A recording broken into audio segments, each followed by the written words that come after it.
Okay, we're gonna pick it back up. We had a little technical difficulties. Sorry. To represent this letter Ka. Because I want you to see that it does look like DNA.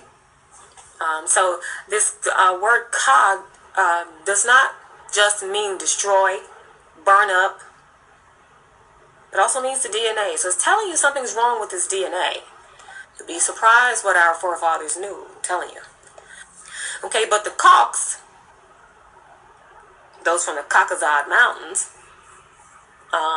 this is why they got rid of the KH. Okay, because when they decided to pretend to be us, they're like, wait a minute, we can't keep using this KH here. They're going to figure us out. So they got rid of that Ka. Now they kept the Cauc with the CH. Okay, so now you just say Caucasus, you see the C, but you missed the meaning, the deeper meaning. Now we're going to go look over here at the rest of this word Caucasus, and then we're going to get back to the expression Rakamai Saul to get the full meaning. Now we know that deals with the mind and thinking. Sa, letter Sa, is the correct pronunciation. It's not sin. That's a lie. They made that up. They put that in the list and say, this is how you pronounce this word is sin. No, actually it's San. S-A-H-N. The is there. And keeping in mind that means to think, right? Your mind. Sa means the moon. No, it doesn't mean just the moon. So this is how they trip you up with these hard definitions. Doesn't work that way. This word Sa means not just the moon, but it means every aspect of the moon. Okay, so the moon deals with what? Nighttime, darkness. It is the lesser luminary that governs the darkness. When the law is taken away from the earth, darkness will cover the earth like thick gloom. The wicked transgress the laws. So, when the lesser luminary, the sun, S-A-H-N, see, they told you that the greater luminary of light that shines and illuminates the day is called the sun. They lied. Just as Isaiah 5:20 reads, woe to those who call evil good and good evil, who exchange darkness for light and light for darkness, and who put bitter for sweet and sweet for bitter. Because in this case, they use the word Sa, or sun, which actually means the moon, which governs the night. But they call the greater luminary the sun, which is a lie. Because the our people said that these those wicked cocks, they flip things upside down. But they make day darkness and darkness daylight.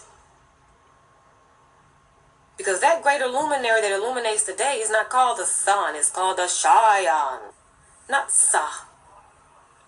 Sha is the greater luminary. We are Sham. Sa is the lesser luminary, the moon. White skins. The moon. To be pale and white like the moon. That's where that fake name that they call Esau, that's where it comes from. His name was not Esau, and it wasn't really his name. It was describing his outer appearance, Asa. He was pale like the moon, but he had afro hair like ours.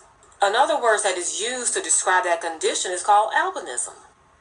But white people, the Caucasus, are completely different. So if anyone's coming to you with these false stories, making claims that Caucasians, that they're Esau, that they come from Jacob's brother, they're lying. And those are the people you want to avoid. Because if they can make you think that those white are related to you on that level, then they can get you to mix. So stay away from people who are lying to you. Look at this picture here of this girl. She's 16. She lives over in South Africa. That's where she's from. Now she has albinism. You look at her pale skin, it's pale like the moon. Her skin is pale like the moon. But her hair is woolly. She does not look like a Caucasian at all because she's not. So Esau is not the white man. That's a bunch of bunk. It's a lie that was deliberately put out there to confuse you. Because you had no way of knowing that the word Sa comes from our language. And another way to say it is Asa, and it means the moon. And to be pale and white like the moon. That's what it means. So the word is actually not a personal noun. It's not someone's name. It's a word that is used to describe someone's outer appearance. So for them to say the white man is Asa, that's true. But the white man is not from Jacob's brother. And that's where you have to make the distinction to see through their lies. Even a person with one eye can look at this young lady and see that she's not Caucasian, but she is pale and white like the moon, just like Laban was. But he wasn't a Caucasian either. So now let's break down this word kakazad. We know that kak, K-H, ka, means to be utterly destroyed and ruined, or to cause utter destruction and ruin. We know what asa means. It means the moon, darkness. It also means blindness, but it also means to be pale and white like the moon. Asa. Ad means a man. So now you know what each part of the word kakazad means and why they wanted to get rid of that letter, ka. So Jacob's brother did not give birth to kakasadan. Another way to say it in plural is kakasadam. And keep in mind, the picture they use for letter ka is something that is burned. And of course, we know what happens to cocks when they spend too much time in the sun. It burns them up. So don't let them run that little game on you. Notice the crescent. That's a clue for you. Islam. As-salam. Asa. Think, think, think. Now let's look at ad, because I'm showing you how to build your words. Ad means a man, but it means more than that. Let me show you a trick. The letter da, that's the root. It's also said other ways, such as dahu. Let's take a look at this letter D, because you're going to learn some very interesting things about it. And of course, another reason why I want you to look at this letter is because I want to show you how to approach our language. Don't allow them, like I said before, to give you a hard definition, like I'm going to show you in this list. And of course, when I say hard definition, I mean a definition or a meaning that's set in stone, because our language doesn't work that way. Now in this list, da'u means the lips, but it actually does not mean the lips. It means duality. Let's look at duality so we can get a better understanding of how this letter works. Now the reason I want to consider this is because when you look in these lists and you see these meanings for our letters, it will throw you off, because when you see the meaning, you're going to automatically think that that's all the word means. Let me show you something. When we think of lips, we think of an upper lip and a bottom. Dual. Two. So duality is the quality or character of being twofold, a dichotomy. Because your lips, if you notice, are not exactly the same. They're not exactly the same. One is actually the flip side of the other, the opposite. So let's read the meaning of duality, because I talked about this in another video actually. The state or quality of being two or in two parts, dichotomy. A dual state or quality, dualism. A more simplified term for that is a double. Double. Remember when I gave you another clue and I said that there's a sound that was introduced into our language? It's the V sound. V is in vegetable. V is in very strange. It's not supposed to be there. So we don't call our location back home Tel Aviv. We use a B sound. B is in boy, Tel Aviv. So the devil doesn't exist because there's no V in our language. He is a double. Dabal. A double. And another point too, they replaced the U sound with their V. So if you remove that V and put the U sound back and the word devil, you get dual.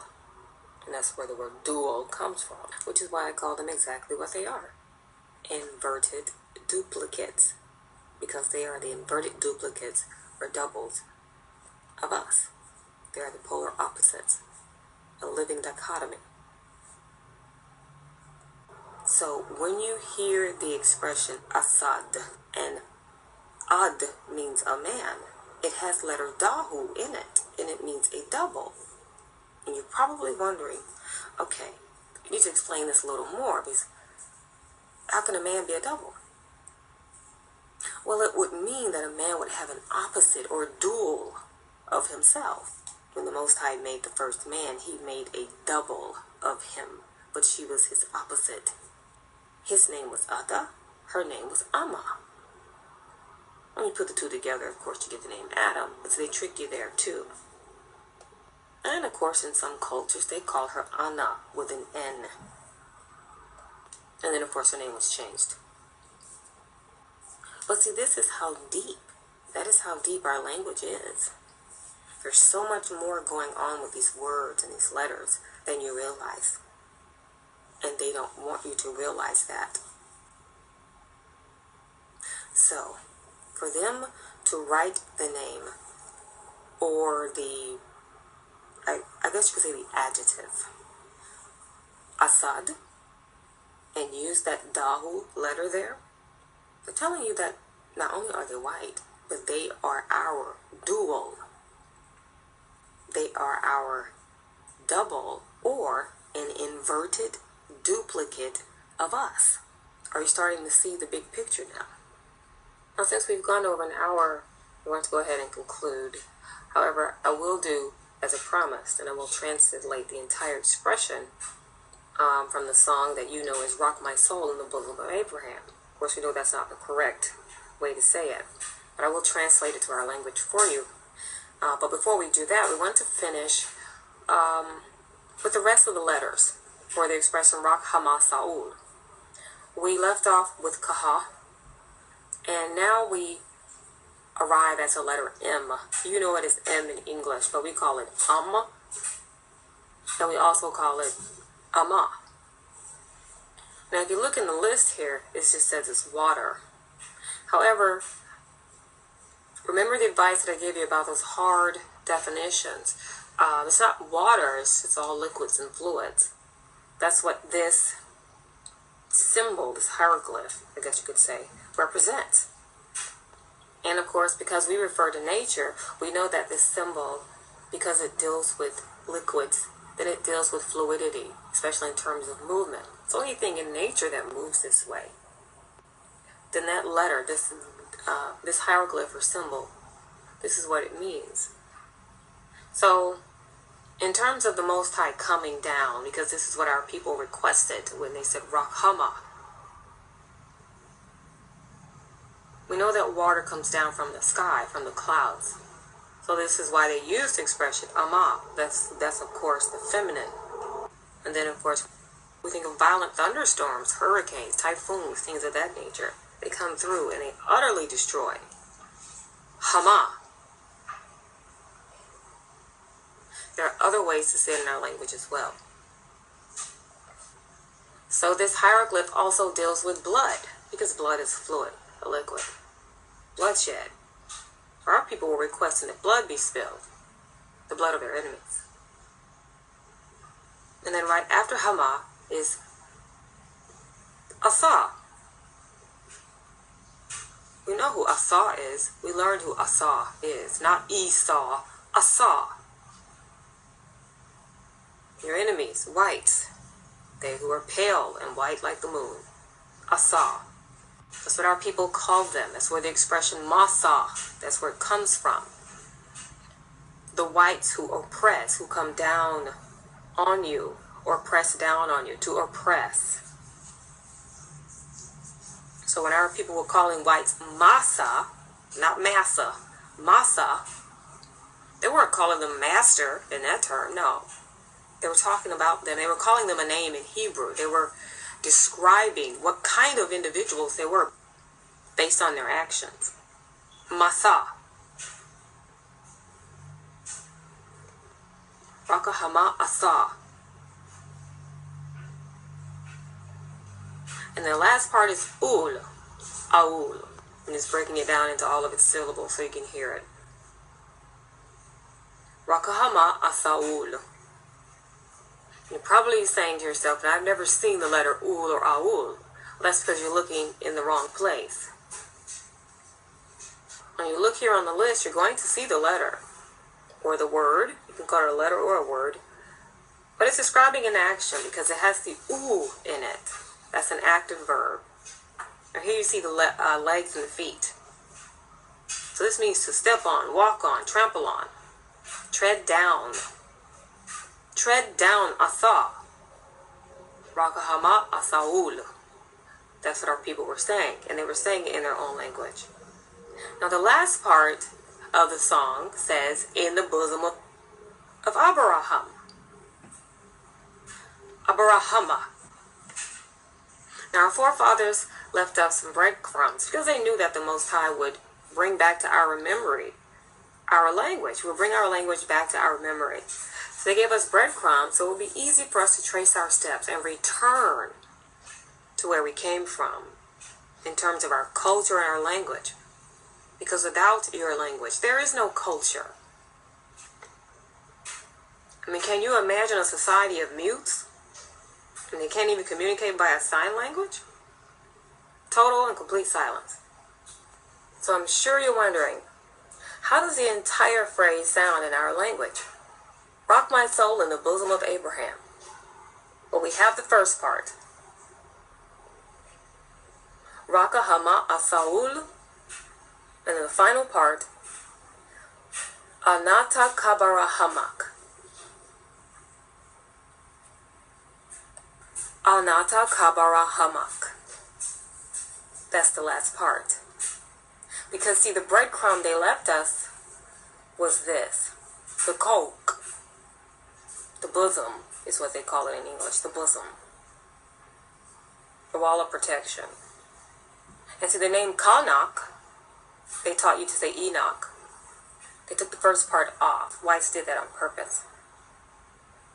Even his name was in the bosom, or surrounded by that wall of protection. So his name was Kanak. So our people told us when they said in the bosom of Abraham, they were letting us know that there's another way to say his name. And it's not just Abraham. They removed the bosom. Our people also called him Kabarahamak. So see, when I told you that our language is very primitive, as whites call it, it is very ancient. Because it just is. That's how our language sounds. Rakhama Saul Anata Kabarahamak. That's your song. That's your language. Rakhama Saul Anata Kabarahamak.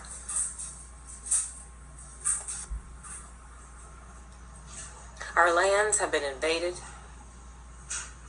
Our goods, our resources, our names, everything stolen by whites. And I'm going to stop it right there. Awesome. Hope you enjoyed it.